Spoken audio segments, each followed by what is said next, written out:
అది సార్, మీరు పెళ్ళికి ఒప్పుకోలేదని అమ్మగారు రాత్రి నుంచి ఏమీ తినలేదు సార్. కనీసం పచ్చి మంచినీళ్ళు కూడా ముట్టలేదు. అందుకే నీరసం వచ్చి కళ్ళు తిరిగి పడిపోయారు సార్. నాకు చాలా కంగారు వచ్చి మీకు ఆఖరి చూపు చూపిద్దామని కాల్ చేశాను అని శ్రీనివాసరావు ఇచ్చిన స్క్రిప్ట్ని అతి కష్టం మీద గుర్తుపెట్టుకుని మరీ చెప్పింది జ్యోతి. ఏడ్చినట్లుంది.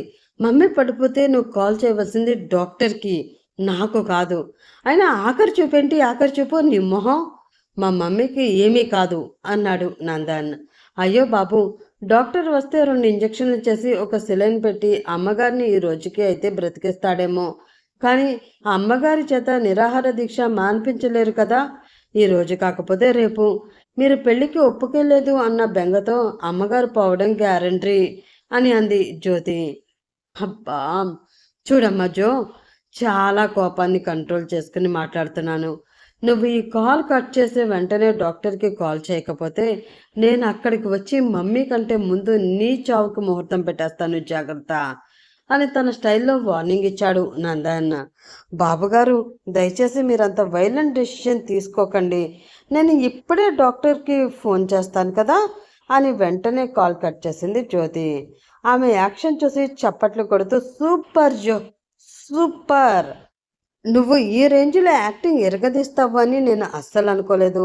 అనవసరంగా లేట్ చేసావు. కానీ ఒక్క 20 సంవత్సరాల ముందు పుడితే నిన్నే నేను పెళ్లి చేసుకుని ఈ దరిద్రాన్ని, ఆ యమగొండాన్ని నా జీవితంలోకి రాకుండా జాగ్రత్త పడేవాడిని కదా అని అన్నాడు శ్రీనివాసరావు.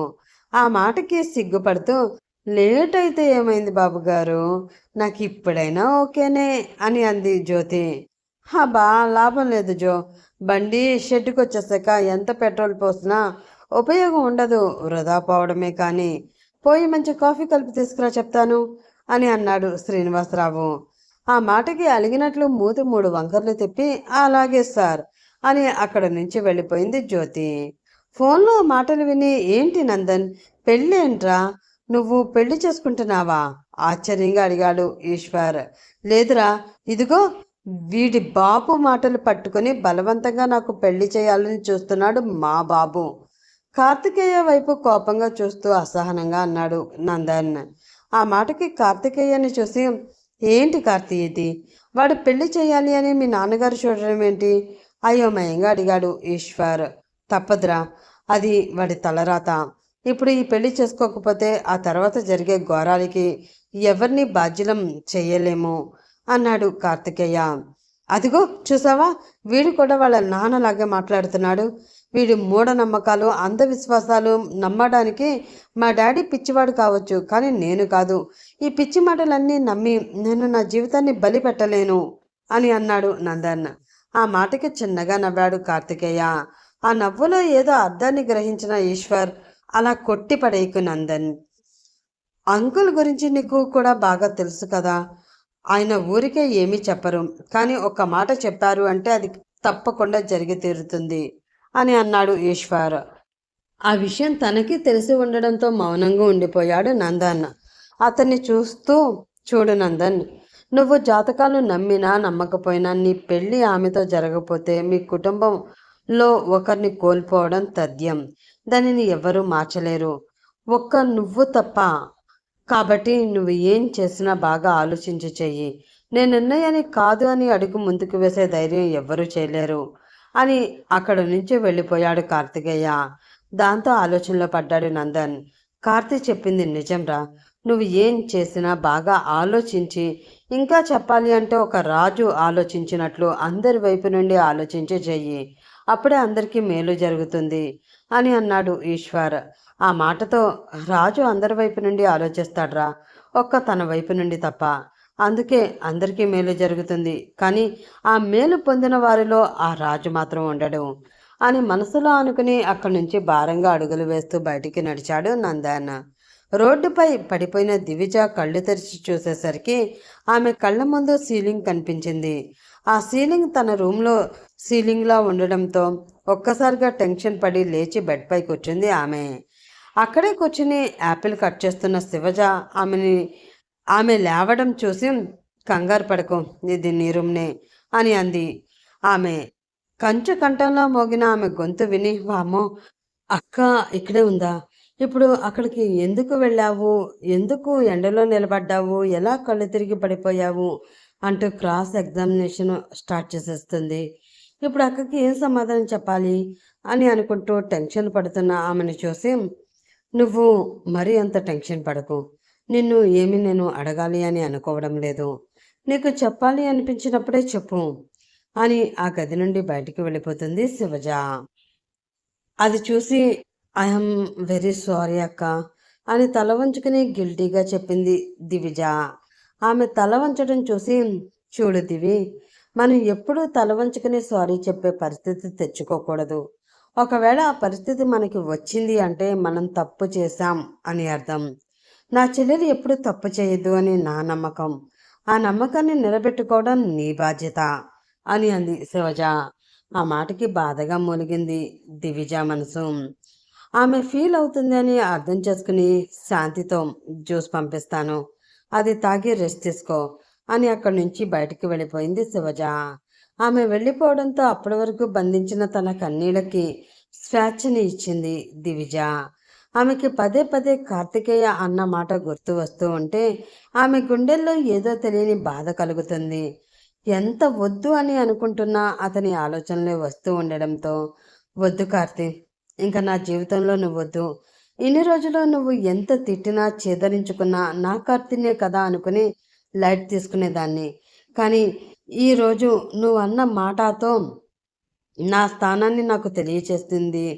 నిన్ను ఇష్టపడి నీ వెంట పడుతున్నాను అని నీకు మరీ అంత చీప్గా కనిపిస్తున్నాను కదా. ఇంక వద్దు, మన మధ్య ఇంకా ఏ రిలేషన్ వద్దు. మళ్ళీ లైఫ్లో నేను నీ దగ్గరికి రాను అని అనుకుంటూ ఏడుస్తూ ఉంది ఆమె. సుశీలకి ఏమైందో ఏంటో అన్న కంగారుతో ఇంటికి చేరుకున్నాడు నందన్. అతను వచ్చేసరికి డాక్టర్ అక్కడికి వచ్చి ఆమెకి ట్రీట్మెంట్ అందించడంతో ఆమెకి స్పృహ అయితే వచ్చింది, కానీ చాలా నీరసంగా కనిపిస్తుంది. ఆమె పక్కనే కూర్చుని ఆమె తలని తన గుండెలకి ఆనించుకుని బాధపడుతున్నట్లు మొహం పెట్టాడు శ్రీనివాసరావు. అతను తనని గట్టిగా పట్టుకోవడంతో, ఈయన గారేంటి ఎప్పుడూ లేనిది ఈరోజు ఎంత ఓవరాక్షన్ చేస్తున్నాడు? ఈయన ఇలానే కొంచెం సేపు నన్ను పట్టుకున్నాడంటే ఈయన పోయే కంటే ముందే నేనే పోయేలా ఉన్నాను అని మనసులో అనుకుని ఇబ్బందిగా అటు ఇటు కదులుతూ ఉంది సుశీల. ఆమె ఇబ్బంది పడడం గమనించి, ఏంటి సుశీ, నేను నిన్ను ఇలా పట్టుకోవడం ఇబ్బందిగా ఉందా? బాధ నిండిన గొంతుతో అడిగాడు శ్రీనివాసరావు. అబ్బే, అదేం లేదండి. ప్రతి భార్యకి తన భర్త హృదయమే కదా తల కింద దిండయ్యేది. దానిలో ఇబ్బంది ఉండదు, మనసుకి హాయిగా ఉంటుంది అని అంది సుశీల. మీకు హాయిగానే ఉంటుంది, మీ హెడ్ వెయిట్ భరించే మాకే ఇక్కడ వాసిపోతుంది అని మనసులో అనుకుని, కానీ ఈ దిండు కొన్ని రోజుల్లో నిన్ను వదిలి వెళ్ళిపోతుంది సుశీ. అంతవరకు నీకు ఇబ్బందిగా ఉన్నా సరే నన్ను వదిలి ఎక్కడికి వెళ్ళకు. నిన్ను చూస్తూ కనుమూస్తే అయినా వచ్చే జన్మలో నాకు వచ్చే భార్య పట్ల ఒక క్లారిటీ వస్తుందేమో అన్నాడు శ్రీనివాసరావు. అలా అయితే సరే అండి. ఈ క్లారిటీ మీకుంటే అయినా వచ్చే జన్మలో నాలాంటి అభాగ్యులకి అదృష్టవంతురాలు అయ్యే అవకాశం ఉంటుందేమో అని అంది సుశీల. పళ్ళు పటపటా కొరుకుతూ, దుర్మార్గురాల, మాట వరుసకైనా మీకేమీ అవ్వదండి. మీకు ఏదైనా అయితే నేను ఏమైపోవాలి అని అనడం మానేసి వచ్చే జన్మలో ఎవరో నా నుండి తప్పించుకుని అదృష్టవంతురాలు అవుతుంది అని అంటావా? ముందు ఈ పెళ్ళి జరగనివ్వే, ఆ తర్వాత కిరాయి రౌడీని పెట్టి మరీ నీ కాళ్ళు చేతులు కత్తిరించేస్తాను. అప్పుడు ఎవరో కాదు, నువ్వే అవుతావు అదృష్టవంతురాలు అని మనసులో అనుకుని ఆమె తల నిమురుతూ ఉండిపోయాడు శ్రీనివాసరావు. గుమ్మం బయట ఉండి ఆ అదృష్ట దంపతులను చూసి, ఇదేం కర్మనో, ఎప్పుడు సినిమాల్లో కూడా చూడను అని అనుకున్న సెంటిమెంటల్ కథా చిత్రం ఇంట్లోనే చూడవలసి వస్తుంది అని అనుకుంటున్న నందన్ దగ్గరికి ఒక పెద్ద లోటాలో నిమ్మకాయ రసం పట్టుకొని వచ్చింది జ్యోతి. అది చూసి, పెద్ద పెద్ద రాజకీయ నాయకులు ఇలాంటి నిమ్మకాయ రసం ఇచ్చి ఉద్యమకారుల నిరాహార దీక్షని విరమింపచేసే అదృష్టం దక్కుతుంది. కానీ నా దరిద్రం ఏంటో, నేను ఇంకా హీరో స్టేజ్లో ఉండగానే నాకు ఇలాంటి అదృష్టం వచ్చి పడింది అని ఆ గది లోపలికి నడిచాడు నందన్. అతని వెనక్కి ఆ లోటా తీసుకుని వెళ్ళింది జ్యోతి. అతను రావడం చూసి గ్లిజరిన్ వలన వచ్చిన కన్నీళ్లను తుడుచుకుంటూ సుశీలను వదిలాడు శ్రీనివాసరావు. అతని వైపు కోపంగా ఒక చూపు చూసి, ఏంటి మమ్మీ ఇది? నేను పెళ్లి చేసుకోను అంటే నువ్వు తినడం మానేసి నిరాహార దీక్ష చేస్తావా? ఇలా అయితే నీ హెల్త్ ఏమైపోవాలి అని బాధగా అన్నాడు నందన్. ఆ మాటకి షాక్ అయి, ఏంటి నేనా అని కప్పలా నోరు తెరిచింది సుశీల. నువ్వే నువ్వే సుశీల, నువ్వే. రాత్రి నుండి ఏమీ తినకుండా నా కొడుకు నా మీద ఒట్టు వేసి మరీ ఈరోజు పెళ్లి చేసుకుంటాను అంటేనే కానీ తినను అని మొండి పట్టుకుని కూర్చున్నావు కదా అని అన్నాడు శ్రీనివాసరావు. ఆ మాట విని డౌట్ లేదు, గ్యారంటీ ఈయన మా మీద ఏదో గట్టిగానే ప్లాన్ చేశాడు. ఈ గేమ్లో నందు కూడా ఒక ఆట బొమ్మ అవ్వకముందే వాడిని కాపాడాలి అని మనసులో అనుకుంటూ పళ్ళు కొరుకుతూ శ్రీనివాసరావు వైపు చూస్తూ ఉండిపోయింది సుశీల. సరే మమ్మీ, ఈ ఒక్కసారి నీ మాట విని ఈ పెళ్లి నేను చేసుకుంటాను, కానీ ముందు నువ్వు ఈ లెమన్ జ్యూస్ తాగు అని అన్నాడు నందన్. విన్నావా సుశీల, నీ కొడుకు పెళ్లి చేసుకుంటాను అని అన్నాడు. వాడు అన్నాడు అంటే మాట మీద నిలబడతాడు, ఇంకా ఏ ఒట్టుతో పని లేదు అని ఒట్టు అనే పదాన్ని నొక్కి పలికాడు శ్రీనివాసరావు. ఆ మాటకి స్పృహలోకి వచ్చి, అది కాదు నాన్న, ఇదంతా అని సుశీల అంటూ ఉండగానే ఆమె తలపై తన చెయ్యి వేసి, నీ మీద ఒట్టు మమ్మీ, నేను ఈ పెళ్లి తప్పకుండా చేసుకుంటాను అని మాట ఇచ్చేశాడు నందన్. ఆ మాట విని షాక్ అయింది సుశీల. ఆమె ఆ షాక్లో ఉండగానే నందన్ ఇచ్చిన మాటకి మనసులో సంబరపడిపోతూ ఆమె ఎక్కడ నిజం చెప్పేస్తుందో అన్న కంగారులో జ్యోతి చేతిలోని జ్యూస్ లోటా తీసుకుని నందన్ని వెనక్కి లాగి ఆ జ్యూస్ బలవంతంగా ఆమెకు పట్టిస్తూ వాడిని మీద ఒట్టు వేశాడు. నువ్వు కానీ ఇప్పుడు ఇదంతా అబద్ధం, నేను ఏ నిరాహార దీక్ష చేయలేదు అని చెప్పావే అనుకో, వాడు మాట తప్పుతాడు. ఆ తర్వాత నీ ప్రాణాలు గాల్లో కలిసిపోతాయి, అర్థమైందా అని కన్నింగా నవ్వాడు శ్రీనివాసరావు. అతన్ని చంపేసేలా చూస్తూ, దుర్మార్గుడా, ఎంత ప్లాన్ చేసావురా అని మనసులో అనుకుని తన నోటి దగ్గర లోటా పక్కకు గెంటేసింది సుశీల. ఒసే పనికి మళ్ళిన దాన, నిమ్మకాయ రసం అంటే పంచదార నీళ్ళలో కొంచెం నిమ్మకాయ రసం కలపాలి, అంతేకాని ఇలా డజన్ల కొద్ది నిమ్మకాయలు నీళ్ళలో పిండి తీసుకురాకూడదు. నీ వల్ల నోరంతా పాడైపోయింది, తుతుతు అని అనుకుంటూ వాష్రూమ్లోకి పరుగుపెట్టింది సుశీల. అలా చివరికి నందన్ కూడా పెళ్లికి ఒప్పుకోవడంతో ఇరు కుటుంబాలలో పెళ్లి పనులు మొదలయ్యాయి. మరో 24 గంటల్లో పెళ్లి ఉండడంతో ఆ పనుల్లో బిజీ అయ్యి దివిజ డల్గా ఉండడం పట్టించుకోలేదు ఎవరు. త్రిపుర నిలయం కిచెన్లో ఏదో చేస్తూ ఉన్న రుద్ర దగ్గరికి వచ్చి, ఏం చేస్తున్నారు మేడం అని అడిగింది రీతు. పల్లెటూరు కదా రీతు, ఫుడ్ ఆర్డర్ పెట్టడానికి కాదు, కనీసం ఎవరికైనా కాల్ చేద్దామన్నా ఫోన్లో సిగ్నల్స్ లేవు, అందుకే ఫుడ్ ప్రిపేర్ చేద్దాము అని ప్రయోగం చేస్తున్నా అంది రుధిరామ్. అంటే మేము ఈరోజు మేడం గారి చేతి వంట టేస్ట్ చేయబోతున్నామన్నమాట అని అంది రీతు. నువ్వు మరీ అంత ఎక్స్పెక్ట్ చేయకు, నాకు వంట చేయడం సరిగ్గా రాదు అని అంది రుధిర.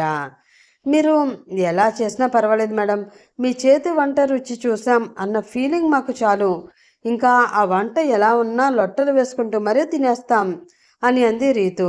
విసుగ్గా ఆమెను చూస్తూ, బాగా ఎక్కువగా మోసిస్తున్నట్లున్నావు అంది రుధిరామ్. నేను ఎంత మోయాలి అని ట్రై చేసినా మీరు నాకు ఆ ఛాన్స్ ఇవ్వరు, కానీ నేను కూడా మీకు వంటలో హెల్ప్ చేస్తాను అని అంది రీతు. ఎందుకు, ఈ కోటలో దెయ్యాలలో మమ్మల్ని కలిపేయడానికా అని అంటూ లోపలికి వస్తూ అడిగాడు దీపక్. అతన్ని చూసి చిరాగ్గా మొహం పెట్టి, నిన్ను చూస్తేనే దెయ్యాలకి జిరాక్స్ కాపీలా ఉంటావు, మళ్ళీ నేను కొత్తగా కలిపేదేముంటుంది అని అంది రీతు. అబ్బో, మేడం గారికి దెయ్యం భయం పోయినట్లుందే, అందుకే నోటి నుండి అరుపులు కాకుండా జోక్స్ వస్తున్నాయి అని అన్నాడు దీపక్. ముందు భయం ఉండేది, కానీ ఒక దెయ్యంతో జర్నీ చేయడం స్టార్ట్ చేశాక ఆ భయం పోయింది అని అంది రీతు. నువ్వు మరీ అన్నిసార్లు నన్ను దెయ్యం దెయ్యం అనకే బాబు, నీ నోటి నుండి ఆ మాట విని విని నేను మనిషిని అన్న సంగతి నేనే మర్చిపోయేలా ఉన్నాను అని అన్నాడు దీపక్. ముందు ఆ పని చేయరా బాబు, నిన్ను మనిషి రూపంలో చూడలేక చస్తున్నాను అని అంది రీతు.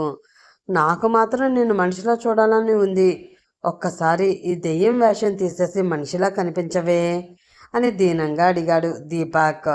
కోపంగా అతన్ని చూసి సోది చెప్పడం మానేసి ముందే ఆ ఫ్రిడ్జ్లో వెజిటేబుల్స్ ఏమైనా ఉన్నాయేమో చూడుపో అని అంది రీతు. ఏంటి, ఇక్కడ ఫ్రిడ్జ్ కూడా ఉందా అని షాకింగ్గా అడిగాడు దీపక్.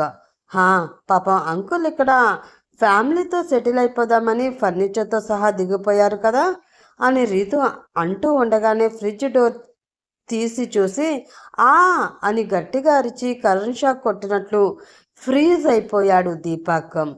కార్తికేయ ఇంటి బయట మెట్ల మీద కూర్చుని ఏదో ఆలోచిస్తూ ఉన్నాడు కార్తికేయ. అతని కాళ్ళ దగ్గర డల్గా ముడుచుకుని పడుకుని ఉంది రాకీ. దాని తల నిమురుతూ ఏంట్రా అంత డల్గా ఉన్నావు అని అడిగాడు కార్తికేయ. దాని యజమాని డల్గా ఉంటే అది మాత్రం హుషారుగా ఎలా ఉంటుంది కార్తీ అంటూ అక్కడికి వచ్చారు సోమయాజులు. అతని మాట విని కంగారుగా పైకి లేచి నాన్నగారు అని అన్నాడు కార్తికేయ. అతని ఒక చూపు చూసి ఏంటి, ఆ అమ్మాయిని బాధ పెట్టావా అడిగారు సోమయాజులు. అని తల వంచుకున్నాడు కార్తికేయ. అలా చేసినందుకు తనకన్నా నువ్వు ఎక్కువగా బాధపడుతున్నట్లున్నావు అడిగాడు సోమయాజులు. మనసుకు నచ్చని పని చేసినప్పుడు బాధ తప్పదు కదా నాన్నగారు అని అన్నాడు కార్తికేయ. అంతగా మనసుకు నచ్చినప్పుడు ఆ పని చేయడం దేనికి అడిగారు సోమయాజులు. మన కోసం ఎదుటివారు బాధపడకూడదు అని అనుకున్నప్పుడు మనసుకి నచ్చకపోయినా కొన్ని చెయ్యాలి, కొందరిని దూరం పెట్టాలి అని అన్నాడు కార్తికేయ. ఆ మాటకి నవ్వుతూ కొన్ని ఎంత దూరం పెట్టినా కూడా అవి మనకి దగ్గర అవుతూనే ఉంటాయి కార్తికేయ. అదే మన విధి. ఆ విధి ముందు నువ్వు నేనే కాదు ఎంత గొప్పవారైనా తల వంచవలసిందే అని అన్నారు సోమయాజులు. అలా అని తెలిసి తనని నా జీవితంలోకి తీసుకువచ్చి బాధలు కష్టాలు పంచలేను కదా నాన్నగారు అని అన్నాడు కార్తికేయ. తన తలరాతలో నీ వల్ల బాధపడాలి అని రాసిపెట్టి ఉన్నప్పుడు నువ్వు ఆ రాతని మార్చలేవు కదా అని అన్నారు సోమయాజులు. ఆ మాటకి కార్తికేయ మౌనమే సమాధానమైంది. చూడు కార్తీ, గతంలో ఆగిపోయిన పుణ్యకార్యం పూర్తి చేయడానికి పుట్టిన కారణ జన్మనిది. అది పూర్తి అవడంలో నువ్వు నీ ప్రాణాలను సైతం కోల్పోతావు అన్న సంగతి నీ జాతకం సూచిస్తుంది. కానీ జాతకంలో సూచించే వాటిని మనసులో పెట్టుకుని భవిష్యత్తుని మార్చాలి అని ప్రయత్నించకు, అది నీ వల్ల కాదు అని చెప్పి అక్కడి నుంచి వెళ్ళిపోయాడు సోమయాజులు. దాంతో ఆ మాటల గురించి ఆలోచిస్తూ కూర్చున్నాడు కార్తికేయ. ఫ్రిడ్జ్లో కూరగాయలు ఏమైనా ఉన్నాయేమో అని చూడడానికి ఫ్రిడ్జ్ డోర్ ఓపెన్ చేసిన దీపక్కి అందులో ఏదో కనిపించడంతో అది చూసి షాక్ కొట్టినట్లు గట్టిగా అరిచి రాయిలా నిలబడిపోయాడు. అతని అరుపు విని ఫ్రిడ్జ్ దగ్గరికి పరుగున వచ్చి స్టాచ్యూలో ఉన్న దీపక్ని చూసి అతన్ని కదుపుతూ దీపక్ అని పిలిచింది రీతు. అయినా కూడా అతనిలో చలనం లేదు. దీపక్ అంత భయపడడానికి గల కారణం ఏమిటి? శ్రీనివాసరావు చేసిన ప్లాన్ గురించి అందరికీ సుశీల చెప్తుందా? కార్తికేయ జాతకం నిజమవుతుందా? తెలుసుకోవాలంటే నెక్స్ట్ ఎపిసోడ్ కోసం వెయిట్ చేస్తూ ఉండండి ఫ్రెండ్స్. అలాగే ఈ ఎపిసోడ్ మీకు నచ్చితే ప్లీజ్ లైక్ చేసి షేర్ చేసి సబ్స్క్రైబ్ చేసుకోవడం మాత్రం మర్చిపోవద్దు.